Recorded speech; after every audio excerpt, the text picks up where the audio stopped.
మన భారతీయ సంతతికి ఇతిహాసాలు పెద్ద జ్ఞాన నిధి. అందులో రామాయణం నుండి జీవితానికి అవసరమైన పాఠాలు చాలా ఉన్నాయి. హనుమంతుడిని తలుచుకుంటే కథలో సగంలో వస్తాడు, కానీ కావలసిన విషయాలు, జీవితానికి సంబంధించిన విషయాలు చాలా ఎక్కువ హనుమంతుడిని తెలుసుకోవచ్చు. బతుకు తెరువు పాఠాలు, బతకడానికి పాఠాలు, ఎవరితో ఎలా మాట్లాడాలి, హనుమంతుడి పాత్రను చూస్తే చాలా విషయాలు అర్థమవుతాయి. హనుమంతుడి విషయంలో ప్రతిరోజు మనం పిల్లలకి గురుకులంలో చెప్పుకుంటాం. బుద్ధిర్బలం యశోధైర్యం నిర్భయత్వం అరోగత అజాడ్యం వాక్పటుత్వంచ హనుమత్ స్మరణాత్ భవేత్. అంటే 8 విషయాలు హనుమంతుడిని స్మరిస్తే వస్తాయి. అందులో చివరిది వాక్పటు, కమ్యూనికేషన్ స్కిల్స్, ఎవరితో ఎలా మాట్లాడాలి, మాటకారితనం, పక్క వాళ్ళని మెప్పించడం ఎలా, వీటన్నిటి విషయాలు వాక్పటుత్వంలో వస్తాయి. ఆ 8 విషయాల మీద ఒక్కొక్క దాని మీద ఒక్కొక్క వీడియో చేస్తున్నాము. ఇప్పుడు వాక్పటుత్వం మీద మరుసటి వీడియో ఉంటుంది, దాన్ని చూద్దురు గాని. ఉద్యోగాలకు వెళ్ళినప్పుడు కానీ, ఏ ఇంటర్వ్యూలకు వెళ్ళినప్పుడు కానీ మనం మాట్లాడే పద్ధతి ప్రకారమే ఇంటర్వ్యూని ఆధారంగా చేసుకుని ఉద్యోగాలు ఇస్తూ ఉంటారు. నేపథ్యం ఏంటంటే, రాముడు వనవాసం ముగించే సమయం వచ్చేసరికి రావణుడు సీతను ఎత్తుకుపోయాడు. రాముడు లక్ష్మణుడు సీతను వెతుక్కుంటూ అడవిలో వెళ్తూ ఉండగా కబంధుడు అనే రాక్షసుడు ఎదురుపడతాడు. అతన్ని శాప విముక్తుడిని చేసిన సందర్భంలో అతను, మీరు సుగ్రీవుడిని గెలవండి, సుగ్రీవుడు మీకు సహాయపడతాడు అని రామలక్ష్మణులకు చెప్తాడు. కిష్కింధకి చేరుకుంటారు. కిష్కింధకి చేరుకున్న తర్వాత అక్కడ ఋషముఖ పర్వతం కింద వీళ్ళు వేచి చూస్తూ ఉంటారు. అక్కడేమో సుగ్రీవుడు వాలి చంపుతాడేమో అన్న భయంతో వాలి రాలేని ఋషముఖ పర్వతం దగ్గరికి వచ్చి పైన ఆయన నివాసం ఉంటూ ఉంటాడు. ఆ ఋషముఖ పర్వతం మీద నుండి వీళ్ళని చూసి, బహుశా వాలి నన్ను చంపడానికి వీళ్ళని ఏమన్నా పంపించాడేమో, వాళ్ళెవరో వెళ్ళి నువ్వు కనుక్కునిరా హనుమంత, అయితే నువ్వు ఈ రూపంలో వెళ్తే నిన్ను గుర్తుపట్టి వాళ్ళు నిజం చెప్పరేమో, ఒక సన్యాసి రూపంలో వెళ్ళమని రాజాజ్ఞగా హనుమంతుడికి చెప్తాడు. అప్పుడు హనుమంతుడు తన రూపాన్ని మార్చుకుని భిక్షు రూపాన్ని ధరించి వీళ్ళ దగ్గరకు వచ్చి వీళ్ళతో వీళ్ళెవరో తెలుసుకునే ప్రయత్నం చేస్తుంటాడు. ఆ సందర్భంలో రాముణ్ణి ప్రశ్నించే క్రమంలో దాదాపు ఒక 17 శ్లోకాలు హనుమంతుడు చెప్తాడు. చెప్పిన తర్వాత రాముడు ఓ 10 శ్లోకాల దాకా చెప్పినవి వాల్మీకి రాశారు. ఆ 10 శ్లోకాల్లో ఈ కమ్యూనికేషన్ స్కిల్స్ కి ప్రముఖమైనవి ఒక 6 శ్లోకాల్లో చాలా విషయాలు రాసున్నాయి. ఒక్కసారి మనం పరిశీలిద్దాం. సరే, ఇప్పుడు సందర్భం అర్థమైంది కదా. రాముణ్ణి ఆంజనేయుడు వచ్చి మీరెవరు అని కనుక్కోవాలి. సరే, ఆ పై నుండి సుగ్రీవుడి దగ్గర నుండి దూకుతూ, రాళ్ల మీద నుండి దూకుతూ కిందికి వచ్చాడు ఆంజనేయుడు. రావడం భిక్షు రూపంలో వచ్చాడు. వచ్చి రాముడి ముందు నించుని చాలా వినయంగా వాళ్ళని ప్రశంసించాడు. వాళ్ళకి దాదాపు పూజ చేసినంతగా వాళ్ళని ప్రసన్నం చేసుకునే ప్రయత్నం చేశాడు. దాదాపు 17 శ్లోకాల్లో ప్రశ్న మీద ప్రశ్న వేశాడు. రాముడు అలా చూస్తూ ఉండిపోయాడు. రాముడంతటి వాడు, ధర్మాన్ని పాటించేవాడు, భిక్షువు సన్యాసి రూపంలో ఎవరు వచ్చినా కూడా భగవత్ స్వరూపులను లేచి దండం పెట్టాలి. కానీ రాముడు దండం పెట్టలేదు. కారణం ఏంటి? ఆయనది భిక్షు స్వరూపం కాదు, అతను మారువేషంలో వచ్చాడన్న విషయం రాముడికి అర్థమైపోయింది. మన విషయంలో కూడా మనం వేసుకుని వెళ్ళే బట్టలు, లేకపోతే మనం చేసుకుని వెళ్ళే మేకప్లు, ఇవన్నీ మనం అతికించుకున్నామా, సహజంగా మనం అలాగే ఉన్నామన్న విషయం మన ఇంటర్వ్యూ బోర్డు వాళ్ళకి అర్థమవుతూ ఉంటుంది. దాని దగ్గర మనం కొంచెం జాగ్రత్త పడుతూ ఉండాలి. వచ్చాడు, నించున్నాడు, ప్రశ్నలు వేశాడు, ఎంతోసేపు అయింది, వాళ్ళు ఏమీ చెప్పట్లేదు. చివరికి ఆయన పొరపాటు గ్రహించాడు హనుమంతుడు. అసలు మనమెవరో చెప్పుకోకుండా వచ్చిన వాళ్ళని మీరెవరు, ఎందుకు వచ్చారు, ఎవరింటికి వచ్చారు, ఇవన్నీ అడిగితే జవాబు చెప్పరు కదా ఎవరైనా. ఇప్పుడు తన పొరపాటును గ్రహించి హనుమంతుడు, అయ్యా, నేను సుగ్రీవుడి మంత్రిని, నా పేరు హనుమ, మా రాజుగారు చెప్తే మారువేషంలో వచ్చాను తప్ప నేను భిక్షువుని కాదు, నేను వానరుణ్ణి, మీ గురించి తెలుసుకుందామని వచ్చాను, నేను చెప్పాల్సినవి అడగాల్సినవన్నీ అడిగాను, మీరు ఇంత మటుకు నాకేం జవాబు చెప్పలేదు, మీరేం చెప్తారో చెప్పేదాకా నేను వేచి ఉంటానని చేతులు కట్టుకుని అక్కడ నించుండిపోయాడు. అప్పుడు ఆదరించాడు రాముడు. హనుమంతుడి గురించి హనుమంతుడికి చెప్పకుండా పక్కన లక్ష్మణుడికి చెప్తుంటాడు. లక్ష్మణుడికి చెప్పి, అరే చూసావా, ఇతను వాక్యజ్ఞుడు, సుగ్రీవుడి మంత్రి, చాలా మాటకారితనం తెలిసిన ఇతను మంచి మాటలు మాట్లాడుతున్నాడు, ఇతనికి స్నేహభావం ఎక్కువ, ఆ మాటల్లో అర్థమవుతున్నది. ఈయనకి శత్రువుల్ని నాశనం చేసే గుణం, నాశనం అంటే చంపేయడం, కొట్టేయడం కాదు, ఈయన మాటలతో శత్రువుల్ని కూడా, కత్తెచ్చిన వాడిని కూడా ప్రసన్నం చేసుకునే మాటకారితనం ఈయనలో ఉన్నది. మాటలంటే ఇలా మాట్లాడాలరా, నువ్వు కూడా ఆయనతో కాస్త జాగ్రత్తగా మాట్లాడు, విషయాలు మనం ఎందుకు వచ్చామో ఏమిటో చెప్పు హనుమంతుడికి అని చెప్తాడు రాముడు. అంటే మనం కపటత్వం లేని హుందాతనం కోసం మనకి చేతగాని టక్ వేసుకుని కట్టుకునే టై ఈ పక్కకు కట్టుకుని బెల్ట్ పెట్టుకుంటూ లూప్ వదిలేసేసి నడిచేప్పుడు ఇవన్నీ మనకి ఇబ్బంది, అలవాటు లేని షూ వేసుకుని వెళ్తూ ఉంటాం ఇంటర్వ్యూలకి. వెళ్ళినప్పుడు వాళ్ళకి అక్కడ అర్థమైపోతుంది, ఇది వీడు మొదటిసారి వేసుకున్నాడు, ఇదేదో మనల్ని ప్రభావితం చేయడానికి, మనల్ని ప్రసన్నం చేసుకోవడానికి వేసుకున్నాడు తప్ప వీడి స్వరూపం ఇది కాదు అని ఇంటర్వ్యూ వాళ్ళకి అర్థమవుతుంది. అందుకోసం మనం వాళ్ళ దగ్గరికి వెళ్ళేప్పుడు మన హావభావాలు కానీ, మన ఆహార్యం మీద మనం దృష్టి పెట్టాలి. మనకు సౌకర్యంగా ఉన్నది, మనం ఇబ్బంది పడని ఆహార్యంలో ఎక్కడికైనా వెళ్ళాలి. అదే హనుమంతుడు చివరికి ఆ పరిస్థితికి వస్తే తప్ప రాముడు అతనితో మాట్లాడడానికి ఇష్టపడలేదు. ఇదే పరిస్థితి మనకి ఇంటర్వ్యూ బోర్డులో కూడా ఎదురవుతూ ఉంటుంది. ఇది గమనించుకుని ఈ జాగ్రత్త ఒకటి తీసుకోవాలి. దీని తర్వాత ఇందాక మనం అనుకున్న 6 శ్లోకాలు, ప్రముఖమైన శ్లోకాల గురించి మాట్లాడదాం. రాముడు ఏం చెప్పాడు లక్ష్మణుడికి హనుమంతుడి గురించి అన్నది. ఈ 6 శ్లోకాలు ఎక్కడివి?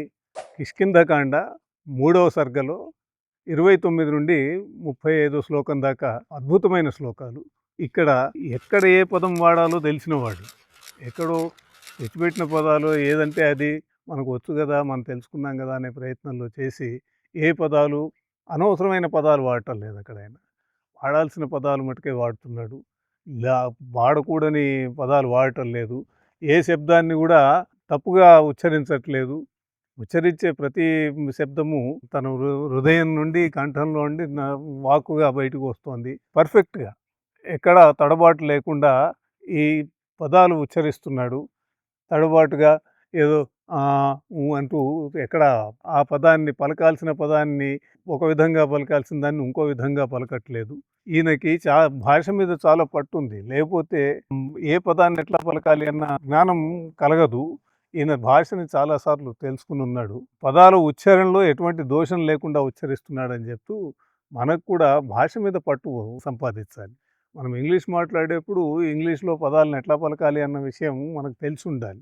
కొన్నిసార్లు ది అంటాము, కొన్నిసార్లు దా అంటాము, కొన్నిసార్లు పలకాల్సిన పద్ధతిలో పలకకుండా ఆ సైలెంట్ ఉన్న అక్షరాన్ని పలికేసేస్తూ ఉంటాము. ఇట్లాంటివి లేకుండా ఉన్నప్పుడే మనం సరిగ్గా మాట్లాడగలుగుతాం. అయితే మన ప్రయత్నం ఏం చేయాలంటే ఇంగ్లీష్ని పూర్తిగా పట్టుకోవడం కూడా కష్టమే.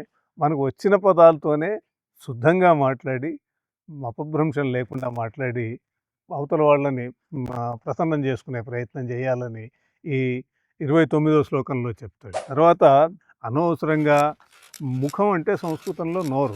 ముఖే అని అంటే నోట్లో కూడా ఎటువంటి వికృతి చేష్టలు లేవుట. నోరు తిప్పడం కానీ, పెదవులు విరవడం కానీ, లేకపోతే అనుకోవడం కానీ ఇలాంటివి ఏవి చేయట్లేదు. లలాటే ఇక్కడ నుదురులో అనవసరంగా మడతలు వేయడము, భృగు కనుబొమ్మల మధ్యలో ముడి వేసి చూడడం కానీ, కళ్ళల్లో చిట్లించి చూడడం కానీ, లేకపోతే పెద్దవి చేసి చూడడం కానీ ఇలాంటివి ఏవి చేయటం లేదు. ఆయన అంటే వికృత చేష్టలు ఏవి చేయకుండా, అవతల వాళ్ళకి ఇబ్బంది కలిగించకుండా, ఎక్స్ట్రా ఎక్స్ప్రెషన్స్ ఇచ్చే ప్రయత్నం చేయకుండా మామూలుగా తనకు తెలిసినది, తనకు చెప్పదలుచుకున్నది ప్రశాంతంగా చెప్తున్నాడు. ఇదే మనం ప్రయత్నించాలి. మనం ప్రయత్నించేప్పుడు, వాళ్ళు మాట్లాడేప్పుడు మనం ఇలా చిట్లించి చూస్తే అవతల వాళ్ళకి విసుగు కలుగుతుంది. ఇదికేంటి అర్థం కాలేదా, లేకపోతే వినపడలేదా అన్న అనుమానం కలుగుతూ ఉంటుంది. వాళ్ళని మనం ప్రసన్నంగా చూస్తూ, వాళ్ళు చెప్పేదే వింటూ వాళ్ళకి మనం జవాబు చెప్పగలిగితే, అనవసరమైన ఫేషియల్ జెస్టర్స్ లేకుండా మనం చూడగలిగితే చాలా మంచి ప్రభావం ఉంటుంది. అవతల వాళ్ళ మనసును దోచుకునే అవకాశం ఉంటుంది. ఆ తర్వాత 31వ శ్లోకం. అవిస్తరం అసందిగ్ధం అవిలంబితం అవ్యథం పురస్థం కంఠగం వాక్యం వర్తతే మధ్యమస్వరం. అవిస్తరం, విస్తారంగా పొడవుగా లేదు, అది అంటూ పొడుగు దీర్ఘం తీయటం లేదు. అవిస్తరం, అసందిగ్ధం, సందిగ్ధంలో పడటంలా అది చెప్పు ఇది అని అనుకోవట్లేదు. అక్కడ సందిగ్ధం ఏమీ లేదు. అసందిగ్ధం, అవిలంబితం, మధ్య మధ్యలో గ్యాపులు ఎక్కువ తీసుకోవట్లేదు. అవతల వాడు వింటూ ఉంటే మధ్యలో వీడు ఎప్పుడు చెప్తాడు రా అని వెయిట్ చేయాల్సిన అవసరం లేకుండా అవసరమైనంత మట్టుకే, ఊపిరి సలిపేంత మట్టుకే తీసుకుని ఎక్కడ అనవసరమైన గ్యాప్ ఇవ్వకుండా అవిలంబితం అవ్యధం, అవ్యధం వ్యధ కలిగించట్లేదు, అవతలవాడికి విసుగు కలిగించట్లేదు. అబ్బా వీడేంట్రా బాబు ఇట్లా పట్టుకున్నాడు అని వాళ్ళకి విసుగు కలగకుండా చెప్పే ప్రయత్నం మాట్లాడుతున్నాడు ఆయన. ఆ విసుగు కలగకుండా మాట్లాడటం అని అంటే వాళ్ళు మనం చెప్పేదాన్ని వినేటట్టుగా, వినసొంపుగా మాట్లాడుతూ ఉంటేనే కుదురుతుంది. అంతే తప్ప దీర్ఘాలు తీస్తూ, లేకపోతే మధ్యలో అనుకుంటూ, తడబడుతూ చెప్తే కుదరదు. అలాగే ఉరస్తం కంఠగం వాక్యం వర్తతే మధ్యమస్వరం. మధ్యమస్వరం, ఉరస్తం ఇక్కడి హృదయం నుండి, కంఠగం వాక్యం నోటి నుండి ఎక్కడా తడబాటు లేకుండా, తట్టుకోవడం లేకుండా మాట్లాడుతూ క్లియర్గా, ప్రస్ఫుటంగా చెప్పదలుచుకున్నదని చెప్తూ మధ్యమ స్వరంలో, అరిచేయడమో, గట్టిగా అరిచి చెప్పడమో, లేకపోతే గుణుక్కోవడము, తనకు తెలిసి తెలియనట్టుగా, అవతల వాడికి వినపడినట్టుగా గుణుక్కోవడం గానీ చేయటం లేదు ఆయన. క్లియర్‌గా మాట్లాడాలి. మాట్లాడదలిచింది, మనకు చెప్పదలిచింది అవును, కాదు, తెలుసు, తెలియదు అన్న విషయం అవతల వాడికి మధ్యమ స్వరంలో చెప్పాలి. గట్టిగా అరిచో, లేకపోతే గుణుక్కుంటూ చెప్పకూడదు. తర్వాత 32వ శ్లోకం. ఇక్కడ పలుకుతున్న అన్నీ పాజిటివ్ మంగళప్రదమైన పదాలట. ఎక్కడ నెగెటివ్ పదాలు లేవు. కఠినమైన పదాలు, మనసు నొచ్చుకునే పదాలు ఎక్కడా లేకుండా కళ్యాణం అనంటే మంచి చేయడం అన్నమాట. హృదయాన్ని హరించేటట్టు, అవతల వాళ్ళ మనసు దోచుకునేటట్టు మృదువుగా మాట్లాడుతున్నాడు. మంచి మాటలు మాట్లాడుతున్నాడు. ఎక్కడ నెగెటివ్ మాటలు, ప్రతికూలమైన శబ్దాలు వాడటం లేదు. ప్రతికూల పదాలు వాడటం లేదు. అన్నీ అనుకూలమైన పదాలే ఉపయోగిస్తున్నాడు. చాలా చక్కగా మాట్లాడుతున్నాడు. ఇతనంతా మనోహరంగా మాట్లాడగలగడం కమ్యూనికేషన్ స్కిల్స్‌లో చాలా ముఖ్యమైంది. దాన్ని ఎలా అనేది కొంచెం ప్రయత్నం చేయాలి మనం. మనం మాట్లాడుతున్నప్పుడు మనకే తెలుస్తుంది. మనం చాలా హార్ష్‌గా మాట్లాడుతున్నామా? లేకపోతే స్మూత్‌గా మాట్లాడుతున్నామా అన్న విషయం. దాన్ని గమనించుకొని స్మూత్‌గా మాట్లాడడం ఎట్లా అనే ప్రయత్నం చేయాలి. ఇక 33వ శ్లోకం. వర్ణము ఉచ్చరించే వక్షస్థలము, కంఠము, శిరస్సు అని 3 స్థానాల నుండి రావాలట. అలా మాట్లాడే మాటలే సంతోషపెడతాయి. ఏదో పెదాలతో మాట్లాడే మాటలు మనుషుల్ని సంతోషపెట్టవు. అందుకోసం మనం మాట్లాడదలుచుకున్నది మనకు హృదయంలో తెలిస్తే, మనకు పూర్తిగా దాని మీద పట్టుంటే మనం దాని గురించి క్లియర్‌గా మాట్లాడగలుగుతాం. లేకపోతే మనకి విషయం తెలీదనుకోండి, అక్కడక్కడ తట్టుకుంటూ ఏదో చెప్పిపోయి ఏదో చెప్పేసేస్తూ ఉంటాము. అలా చేయకుండా ఉండాలి. ఆ మాటలు ఎవ్వరి మనసునైనా సంతోషపెట్టేటట్టుగా ఉండాలి తప్ప బాధ పెట్టేట్టుగా ఉండకూడదు. ప్రయత్నం చేయాలి. అలా మాట్లాడుతున్నాడు హనుమంతుడు. ఇతన్ని నమ్మొచ్చు. ఇతని దాంట్లో అనుమానించడానికి ఎటువంటి అవకాశం లేదని లక్ష్మణుడికి చెప్తూ ఉంటాడు.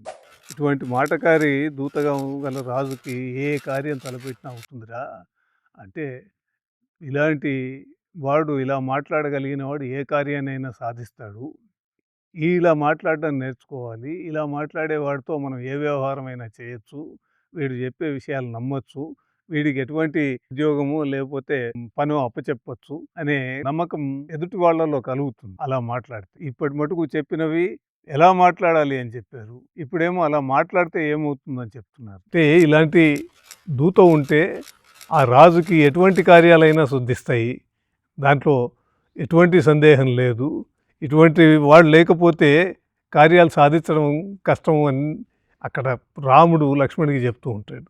ఇప్పటి వరకు చెప్పిన శ్లోకాలన్నిటి తాత్పర్యం ఏంటంటే, సమ్మప్ చేస్తే ముందుగా మనం ఎవరినైనా కలవగానే మన పరిచయం చేసుకోవాలి. అంతే తప్ప మన పరిచయం చేసుకోకుండా మీరెవరు, మీరెందుకు వచ్చారు అనే విషయము, లేకపోతే వాళ్ళ నుండి విషయం రాబట్టే ప్రయత్నము చేయకూడదు. అది మొదటి సూత్రం. ఎవరికైనా అయ్యా నా పేరు ఫలానా, నేను మీ దగ్గరికి ఎందుకు వచ్చాను, ఈ విషయం తెలుసుకోవడానికి వచ్చాను అని చెప్పి ముందుగా మన విషయం పూర్తిగా చెప్పుకుంటే తప్ప అవతలి వాళ్ళు మనతో స్పందించే అవకాశం ఉండదు. పోగానే మనం చెప్పదలుచుకుంది మొదలుపెట్టేయడం కరెక్ట్ కాదు. ఇక రెండో దానికి వస్తే, మనం మనలాగే ఉండాలి. పక్కవాళ్ళలా ఉండడానికి ప్రయత్నించకూడదు. మన ఆహార్యము, మన బట్టలు వీటన్నిటిని మనకి ఏవైతే అనుకూలంగా ఉంటాయో వాటినే ధరించాలి. పక్కవాళ్ళని సంతృప్తిపరచడం కోసమో, లేకపోతే వాళ్ళ ప్రాపకం పొందడం కోసమో, వాళ్ళని ఇన్‌ఫ్లుయెన్స్ చేయడం కోసమో మనకి అలవాటు లేని బట్టలు కట్టుకుని వెళ్ళి అక్కడ ఇబ్బంది పడుతూ, ఆ కట్టుకున్న వాటిలో ఏవో లోపాలుండి టై కట్టుకుంటాము, ఈ పక్కకు ఉంటుంది, వాడికి అర్థమైపోతుంది వీడికి టై ఇది మొదటిసారి కట్టుకోవడం అన్న విషయం. టక్ చేసుకుంటాము. టక్ చేసుకున్నప్పుడు ఒక్కోసారి బెల్ట్‌లో లూప్ వదిలేసేస్తాము. ఇవన్నీ వేసుకున్నప్పుడు చొక్కా లోపలికి పోకుండా కొంచెం ఇవన్నీ మనం తెచ్చిపెట్టుకున్న హంగులతో గనుక మనం బట్టలు కట్టుకుంటే, లేతే మనం తెచ్చిపెట్టుకున్న ప్రదర్శన చేయాలని మనం అనుకుంటే అక్కడ మనం ఫెయిల్ అయిపోతాం. వీటి మీద మన దృష్టి ఉంటుంది. వాళ్ళు ఏం అడుగుతున్నారో వినే అవకాశం తక్కువ ఉంటుంది. వాటికి జవాబు ఎట్లా చెప్పాలనే దాని మీద మన దృష్టి తక్కువ ఉంటుంది. అందుకోసం మనం మనలాగే ఉండాలి. ఇంకోళ్ళలా ఉండడానికి ప్రయత్నించకూడదు ఎక్కడ కూడా. ఏ ఇంటర్వ్యూలో కానియండి, ఎవరితో మాట్లాడడానికి వెళ్ళినా కూడా. ఆ తర్వాత మనం ఉపయోగించే భాష పట్ల మనకి పూర్తి అవగాహన ఉండాలి. వచ్చి రాని భాష అవతల వాడికి మనమేదో మనకు వచ్చు అని తెలుపుకోవడం కోసం చేసే ప్రయత్నంలో మనం ఫెయిల్ అవుతాం. అక్కడ భాష మీద దృష్టి పెట్టాల్సి వస్తుంది. భాష కరెక్ట్‌గా మాట్లాడుతున్నానా లేదా అని ఒక ఆలోచన దృష్టి ఉంటే, రెండో దృష్టి మనం చెప్పదలుచుకున్న విషయం మీద ఉండాలి. 2 ఎట్లా సాధ్యపడతాయి? రాని కఠిన పదాల్ని, కొత్త కొత్త పదాల్ని అందులో చేర్చి మాట్లాడాలి అనే ప్రయత్నం ఏమాత్రం చేయకూడదు. ఎంత మనకి సౌకర్యంగా ఉన్న భాషనే మనం ఉపయోగించాలక్కడ. హనుమంతుడు మాట్లాడే విషయాల్లో ఎక్కడ ఏ పదం వాడాలనో ఆ పదమే వాడాడాయన. ఓ చోట గౌరవంగా మాట్లాడాల్సిన పదాన్ని గౌరవంగా మాట్లాడాడు. ఓ చోట ఎవరి గురించైనా తక్కువగా చెప్పాల్సొస్తే తక్కువ చెప్పాడు.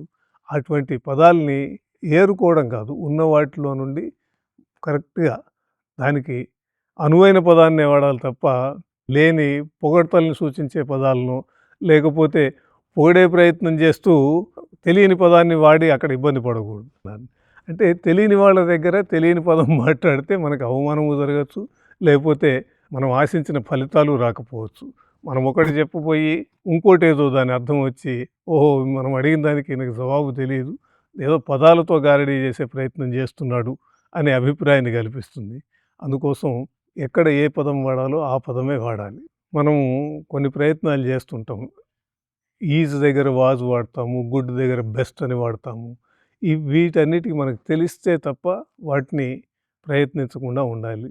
మనకు పూర్తిగా తెలిసిన పదాలనే వాడి అవతల వాళ్ళని ప్రశంస పొందే ప్రయత్నం చేయాలి. మనకు దగ్గర ఉన్న విషయాన్ని చెప్పే ప్రయత్నం చేయాలి.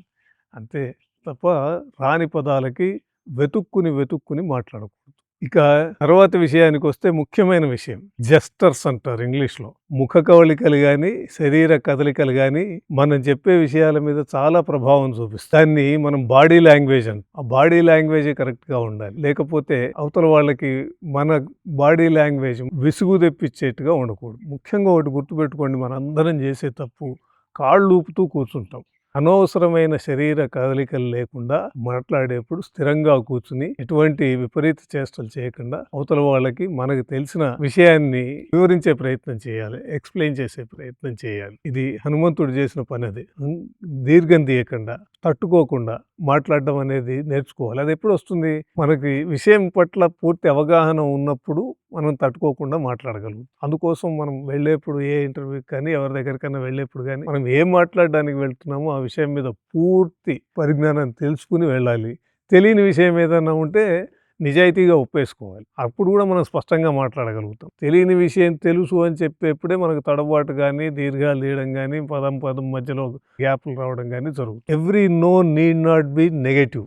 లేదు, కాదు, అవదు, రాదు ఇలాంటి పుల్లవిరుపు మాటలు, వ్యతిరేక పదాలు లేకుండా చూస్తానండి ఉందేమో అనడం, రాదు అనే బదులు నాకు తెలియదండి తెలుసుకోవాలి అనడము, ఇలాంటివి చెప్తూ ఉంటే వాళ్ళు చెప్పిన దాన్ని అది కాదు అని ఖండించకుండా అవునా అండి తెలుసుకోవాలి, నాకు తెలిసి ఇది అని ఒక సానుకూల పదాలు మాట్లాడగలిగితే అవతల వాళ్ళకు వాళ్ళ అహం దెబ్బతినకుండా ఉంటుంది.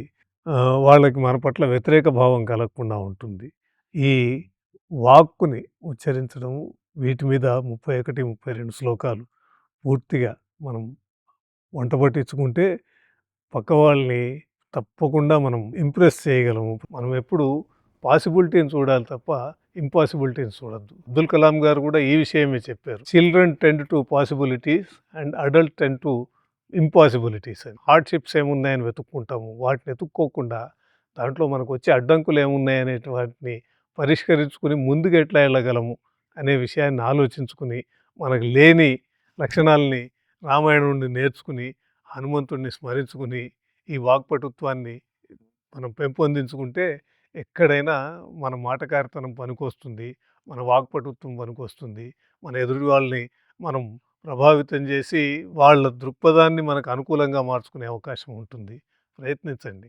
రామాయణం నుండి చదవండి. నేను చెప్పిందే కాకుండా మీకు ఎక్కువ స్ఫురిస్తుంది. రామాయణంలో కిష్కింధకాండలో మరోసారి చెప్తున్నా, కిష్కింధకాండలో 3వ సర్గలో 29వ శ్లోకం నుండి 35వ శ్లోకం దాకా తప్పకుండా చదవండి. హనుమంతుడిని స్మరించుకుంటూ ఉండండి. మీకు మంచి వాక్పటుత్వం కలుగుతుంది, శుభం జరుగుతుంది. ఈ ఇందాక చెప్పుకున్న శ్లోకంలోని 8 విషయాల్లో మరో విషయంతో ఇంకో వీడియోలో కలుద్దాం. అంతమటుకు మీకు హనుమత్ కటాక్షం కలగాలని, వాక్పటుత్వం చేకూరాలని కోరుకుంటూ నమస్తే.